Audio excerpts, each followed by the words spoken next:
हरे कृष्णा। ओम नमो भगवते वासुदेवाय। ओम अज्ञानतिमिरान्धस्य ज्ञानाञ्जनशलाकया चक्षुरुन्मीलितं येन तस्मै ശ്രീഗുരവേ നമഃ. ഹരേ കൃഷ്ണ. എല്ലാവർക്കും സുഖമാണെന്ന് വിശ്വസിക്കുന്നു. ഹരേ കൃഷ്ണ. അപ്പം നമുക്ക് ഇപ്രാവശ്യം ബ്രഹ്മോത്സവം ഉണ്ടായിരുന്നു. അത് കഴിഞ്ഞ് ബ്രഹ്മോത്സവം നമ്മൾ അവിടെ അടിച്ചു പൊളിക്കായിരുന്നു പളിച്ചല്. അത് കഴിഞ്ഞ് ഇനി അടുത്ത് വരാൻ പോകുന്ന ഒരു ഫെസ്റ്റിവൽ എന്ന് പറയുന്നത് നിത്യാനന്ദ ത്രയോദശിയാണ്. അതായത് ഈ തിങ്കളാഴ്ചയാണ് നിത്യാനന്ദ ത്രയോദശി വരുന്നത്. നിത്യാനന്ദ ത്രയോദശിയെ പറ്റി പറയുകയാണെങ്കിൽ നമുക്ക് പഞ്ചതത്വയില് നമ്മള് ചൈതന്യ മഹാപ്രഭു കഴിഞ്ഞിട്ടാണ് നിത്യാനന്ദ പ്രഭു വരുന്നത്. അപ്പൊ നിത്യാനന്ദ പ്രഭു എന്ന് പറയുന്നത് കലിയുഗത്തില് ബലറാം സ്വാമിയുടെ എക്സ്പാൻഷൻ, അതായത് ഭഗവാൻ ഏതൊക്കെ യുഗത്തിൽ ഏതൊക്കെ അവതാരങ്ങൾ എടുക്കുന്നോ അതിന്റെ കൂടെ ഭഗവാന്റെ എല്ലാ ആൾക്കാരും അവതാരം എടുക്കുന്നുണ്ട്. ഭഗവാന്റെ കൂടെ വൈകുണ്ഠത്തിലുള്ള എല്ലാ ആൾക്കാരും അവിടെ അവതാരം എടുക്കുന്നുണ്ട്. അതിന് കാരണം അവർക്ക് ഭഗവാനെ കുറച്ചു നേരം പോലും പിരിഞ്ഞു നിൽക്കാൻ പറ്റത്തില്ല. അതുകൊണ്ടാണ് അവരെല്ലാവരും ഭഗവാന്റെ കൂടെ അവതാരം എടുക്കുന്നത്. ഭഗവാൻ എങ്ങനെയൊക്കെ ഏതൊക്കെ യുഗത്തിൽ ഇപ്പം ത്രേതായുഗത്തിൽ ഭഗവാൻ ശ്രീരാമസ്വാമിയായിട്ട് വന്നപ്പോൾ ലക്ഷ്മി ദേവി സീതാദേവി ആയിട്ട് വന്നു. പിന്നെ അതുപോലെ ബലറാം സ്വാമി അനന്തശേഷൻ വന്നിട്ട് ലക്ഷ്മണ സ്വാമിയായിട്ട് വന്നു. അതേപോലെ ഭഗവാൻ ദ്വാപര യുഗത്തിൽ അവതാരം എടുത്തപ്പോ അനന്തശേഷൻ ബലറാം സ്വാമിയായിട്ട് വന്നു. ഇനി കലിയുഗത്തിലെ ഭഗവാൻ ചൈതന്യ മഹാപ്രഭുവായിട്ട് വന്നപ്പോ ബലറാം സ്വാമി നിത്യാനന്ദ പ്രഭുവായിട്ട് വന്നു.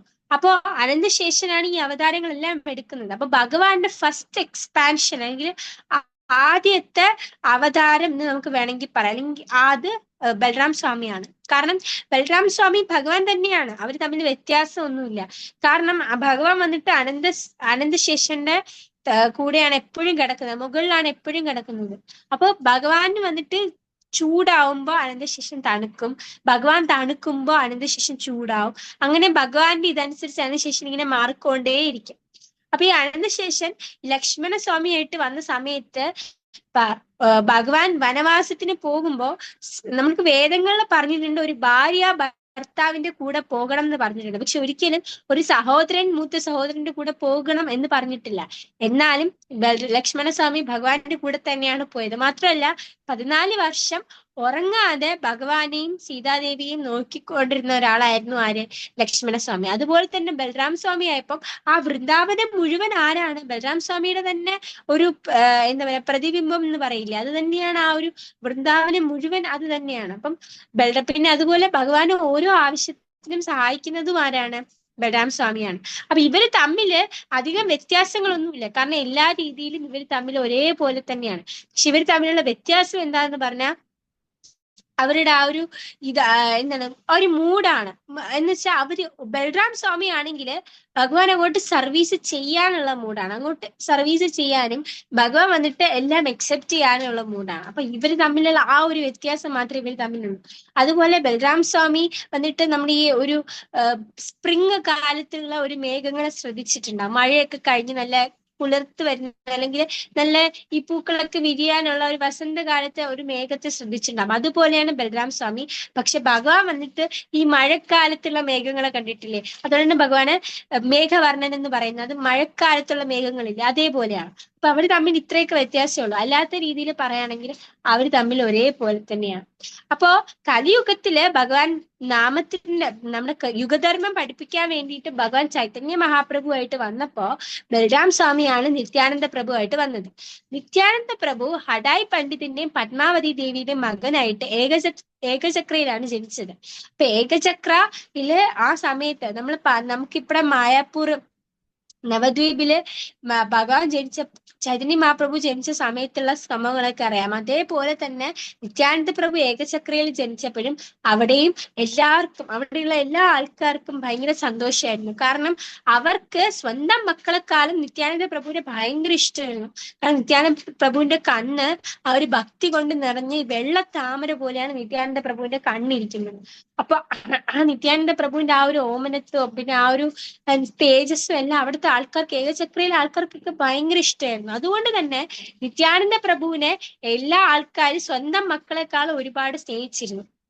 എല്ലാ ദിവസവും ഒരുപാട് പേര് വന്ന് നിത്യാനന്ദ പ്രഭുവിനെ എടുക്കുന്നു, കളിപ്പിക്കുന്നു, അതങ്ങനെ പൊയ്ക്കൊണ്ടേയിരിക്കുകയായിരുന്നു. അങ്ങനെ നിത്യാനന്ദ പ്രഭു ചൈതന്യ മഹാപ്രഭുവിനേക്കാളും മുമ്പാണ് നിത്യാനന്ദ പ്രഭു ഭൂമിയിലോട്ട് അവതരിക്കുന്നത്. അപ്പൊ ആ സമയത്ത് നിത്യാനന്ദ പ്രഭു പിന്നീട് ചൈതന്യ മഹാപ്രഭുവിനെ കാണുമ്പോ ചൈതന്യ മഹാപ്രഭു കാരണം അത് അവര് വൃന്ദാവനത്തിൽ വെച്ചാണ് കണ്ടുമുട്ടുന്നത്. അപ്പൊ അവര്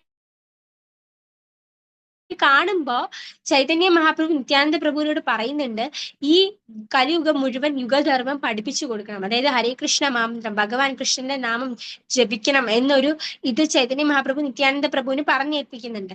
ഇത് കണ്ടിട്ട് നിത്യാനന്ദ പ്രഭു എല്ലാ വീടുകളിലും പോകുന്നത് എങ്ങനെയാണ്, അവിടെ പോയി ആദ്യം വാതിൽ മുട്ടുമ്പോ അവിടെ തുറന്നു വരുന്ന ആളുടെ ആ കാലിലോട്ട് നിത്യാനന്ദ പ്രഭു ഒന്ന് വീഴും. ആലോചിച്ച് നോക്കണം, കലിയുഗത്തിലെ ജനങ്ങളുടെ കാലിലോട്ടാണ് സാക്ഷാൽ നിത്യാനന്ദ പ്രഭു വീഴുന്നത്. എന്നിട്ട് കരഞ്ഞുകൊണ്ടാണ് അപേക്ഷിക്കുന്നത്, ഭഗവാന്റെ നാമം ജപിക്കൂ എന്ന് കരഞ്ഞുകൊണ്ട് നിത്യാനന്ദ പ്രഭു അപേക്ഷിക്കും. അപ്പൊ ചില ആൾക്കാരാകട്ടെ നിത്യാനന്ദ പ്രഭുവിന്റെ ആ ഒരു അവസ്ഥ കണ്ടിട്ട്, ദയനീയ അവസ്ഥ കണ്ടിട്ട് ചില ആൾക്കാർ നിത്യാനന്ദ പ്രഭുവിന്റെ ആ ഒരു തേജസ് കണ്ടിട്ട് ഹരേ കൃഷ്ണ മന്ത്രം ജപിക്കാൻ തുടങ്ങി. അങ്ങനെ നിത്യാനന്ദ പ്രഭു എല്ലാവരുടെ മുമ്പിൽ, ചിലര് നിത്യാനന്ദ പ്രഭുവിനെ അമ്പ് വെച്ച് ഓട്ടിക്കും, ചിലര് അടിക്കും, ചിലര് കളിയാക്കി വിടും. എന്നാലും നിത്യാനന്ദ പ്രഭു അതിലൊന്നും വീഴത്തില്ല. നിത്യാനന്ദ പ്രഭു ദിവസേന ഇങ്ങനെ എല്ലാ ആൾക്കാരുടെ മുമ്പിലും പോയി ഹരേ കൃഷ്ണ മന്ത്രം ജപിക്കൂ എന്ന് നിത്യാനന്ദ പ്രഭു എന്നും പറഞ്ഞു കൊടുക്കുന്ന ഒരാളാണ്. അതായത് നിത്യാനന്ദ പ്രഭു കരഞ്ഞുകൊണ്ട്, പിന്നെന്താണ്, കാലില് വീണുകൊണ്ടൊക്കെയാണ് നിത്യാനന്ദ പ്രഭു ഓരോരുത്തരത്ത് ചോദിക്കുന്നത് ഹരേ കൃഷ്ണ മന്ത്രം ജപിക്കും. അപ്പോ അങ്ങനെ നിത്യാനന്ദ പ്രഭു ഒരിക്കൽ പോയ ആൾക്കാരാണ് ജഗായ് മതായ് എന്ന് പറയുന്നത്. അപ്പം ജഗായ് മതായ എന്ന് പറ്റി പറയുകയാണെങ്കിൽ അവര് ബ്രാഹ്മണരാണ്. ബ്രാഹ്മണ കുലത്തിൽ ജനിച്ച 2 പേരാണ് ജഗായ് മതായ്. പക്ഷെ ബ്രാഹ്മണരാണെങ്കിലും ബ്രാഹ്മണരുടെ എന്താണോ വേദങ്ങളിൽ ബ്രാഹ്മണർ ചെയ്യരുതെന്ന് പറയുന്നത് അതെല്ലാം ഇവർ രണ്ടുപേരും ചെയ്യുന്നുണ്ടായിരുന്നു. അവര് നമ്മളെ ഈ 4 യമനിയമങ്ങൾ തെറ്റിക്കുമായിരുന്നു, അവർ മാംസം കഴിക്കുമായിരുന്നു, അവർ മദ്യം കുടിക്കുമായിരുന്നു. അങ്ങനെ അവര് എന്തൊക്കെ ചെയ്യരുതെന്ന് പറഞ്ഞിട്ടുണ്ടോ അതെല്ലാം അവർ ചെയ്യുമായിരുന്നു. അവർ സത്യം പറഞ്ഞാൽ അവർ ഓരോരുത്തരെ പോയി കൊല്ലുക, ഇതൊക്കെയാണ് അവരുടെ ആനന്ദമായിട്ട് അവർ കണ്ടിരിക്കുന്നത്. അപ്പൊ ആൾക്കാർ അവര് നിഴലിൽ പോലും അവരെ അടിച്ചാൽ ആ സമയത്ത് ആൾക്കാർ എന്ത് ചെയ്യും, പെട്ടെന്ന് പോയി ഗംഗയിൽ ചാടും. കാരണം അത്രയ്ക്ക് തെറ്റായിരുന്നു ഈ ജഗായ് മത്തായിയുടെ ആ ഒരു കാരണം അവര് അത്രയ്ക്ക് പാപികളായിരുന്നു. അപ്പൊ ആ പാപം തന്നെ അവരുടെ നിഴലുകൾ കൂടി വരി അവർക്ക് കിട്ടാൻ പാടില്ല. അതുകൊണ്ട് അങ്ങനെ ഈ ഒരിക്കൽ നിത്യാനന്ദ പ്രഭു ഇങ്ങനെ നടന്നു വരുന്ന സമയത്ത് അവിടെ ഇങ്ങനെ ഒരുപാട് ആൾക്കാരിങ്ങനെ കൂടി നിൽക്കുന്നതാണ്. അപ്പൊ ഈ കൂടി നിൽക്കുന്ന കാണുമ്പോ അതിന്റെ അടുത്തോട്ട് പോയി ചോദിക്കും, എന്താണ് കാര്യം. ജഗായ് മതായ് അവിടെ കിടന്ന് ഭയങ്കര അട്ടഹാസം ചിരി. അവര് മണ്ണിൽ കിടന്ന് ഉരുളുന്നു, ചാടുന്നു, മാംസം കഴിക്കുന്നു, മദ്യം കുടിക്കുന്നു, ഇങ്ങനെ എന്തൊക്കെ ചെയ്യരുതെന്ന് പറഞ്ഞു അതെല്ലാം അവരവിടെ ചെയ്തുകൊണ്ടിരിക്കുകയാണ്. അപ്പൊ നിത്യാനന്ദ പ്രഭുവിന്റെ അടുത്ത് പറയാം. അപ്പൊ നിത്യാനന്ദ പ്രഭു പറയും, ഇത് തന്നെയാണ് എനിക്ക് ഏറ്റവും വേണ്ടത്. കാരണം ഇവർ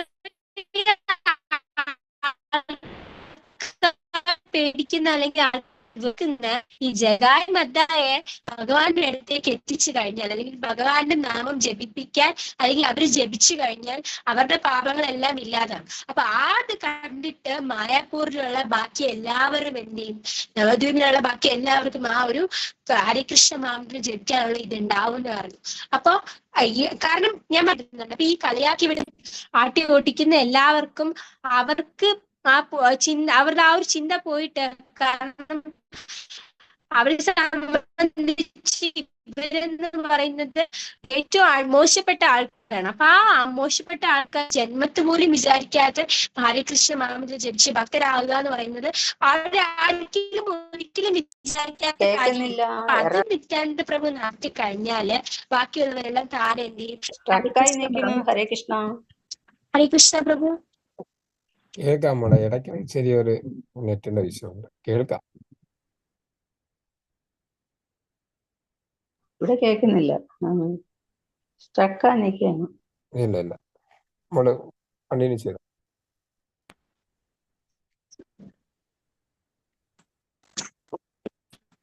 ഹരേ കൃഷ്ണ. അപ്പൊ അത്രയും അതുകൊണ്ട് തന്നെ നിത്യാനന്ദ പ്രഭു ആ ഒരു ദൗത്യം എടുത്തിട്ട് എവിടെ ജഗായ് മതായി എടുത്ത് പോവാണ്. അപ്പം ഞാൻ പറഞ്ഞില്ലേ, ജഗായ് മതായി ആ സമയത്ത് അവിടെ കിടന്ന് ഭയങ്കര അട്ടഹാസവും കാര്യങ്ങളുമാണ്.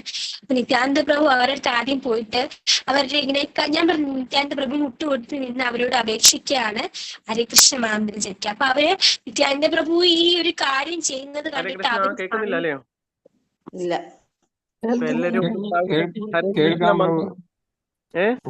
കേൾക്കാം. ഇവിടെ കേൾക്കുന്നില്ല. കേൾക്കുന്നില്ല. കേൾക്കാൻ പറ്റാത്തവരെല്ലാം ഒരു സ്റ്റാർട്ട് ചെയ്യട്ടെ. ഓക്കെ. അപ്പൊ നിത്യാനന്ദ പ്രഭു അങ്ങനെ അവരുടെ മുമ്പിൽ പോയിട്ട് ഇങ്ങനെ അപേക്ഷിക്കുകയാണ് ഹരേ കൃഷ്ണ മഹാമന്ത്രം ജപിക്കുക. അപ്പൊ അവരാദ്യം അവര് ഭയങ്കര കളിയാക്കിക്കൊണ്ട് നിത്യാനന്ദ പ്രഭുവിന് ഓരോ അടുക്ക വാക്കുകൾ പറയാണ്. ഇതൊന്നും കേട്ടിട്ട് നിത്യാനന്ദ പ്രഭു വീഴുന്നില്ല. കാരണം അപ്പൊ നമുക്ക് നിത്യാനന്ദ പ്രഭുവിന്റെ ആ ഒരു ടോളറൻസ് അല്ലെങ്കിൽ ആ ഒരു സഹിക്കുന്ന ആ ഒരു ശേഷി, സഹനശേഷി നമ്മൾ പറയും, അത് നമ്മൾ അവിടെ ഓർക്കേണ്ടതാണ്. കാരണം നമുക്ക് കലിയുഗത്തിലെ ജനങ്ങൾക്ക് ഒട്ടും ഇല്ലാത്തൊരു സംഭവമാണത്. നമുക്ക് ഒരാൾ നമ്മളോട് ദേഷ്യമായിട്ട് പെരുമാറുമ്പോഴോ അല്ലെങ്കിൽ ഒരാൾ നമ്മളോട് എന്തെങ്കിലും മോശമായിട്ട് അറിയാതെ പോലും ഒരു വാക്ക് പറയുമ്പോഴോ നമുക്ക് പെട്ടെന്ന് വരുന്ന ഒരു സംഭവമാണ് ദേഷ്യം. പക്ഷെ നമ്മൾ ഓർക്കേണ്ട കാര്യം എന്ന് വെച്ചാൽ നമ്മൾ എത്രത്തോളം സഹിക്കുന്നു അത് തന്നെയാണ് ഭഗവാന് വേണ്ടത്. ഭഗവാൻ പറയുന്നത് എന്താണ്? തൃണത്തിനെ പോലെ നമ്മൾ സഹിക്കാൻ പഠിക്കണം. കാരണം ഇല്ലെങ്കിൽ നമ്മളുടെ ആ ഒരു ദേഷ്യം കാരണം നമ്മുടെ ദേഷ്യം നമ്മളെ തന്നെ ഇല്ലാതാക്കും എന്ന് പറയില്ലേ. കാരണം നമ്മുടെ ഉള്ളിലുള്ള ഒരു ശത്രുവാണ് നമ്മുടെ ദേഷ്യം. അപ്പൊ എത്രത്തോളം നമ്മൾ സഹിക്കാൻ പഠിക്കുന്നു അത് തന്നെയാണ് നമ്മളെ ഭക്തിയിലേക്ക് ഉയർത്തുന്നത്. കാരണം ഭക്തിയിൽ ഒരിക്കലും ദേഷ്യം പാടില്ല. ഭക്തരെല്ലാരും സാത്വികരാണ്. അവരെന്ത് തെറ്റ് വന്നാലും എല്ലാവരോടും സഹിക്കാൻ പഠിക്കണം.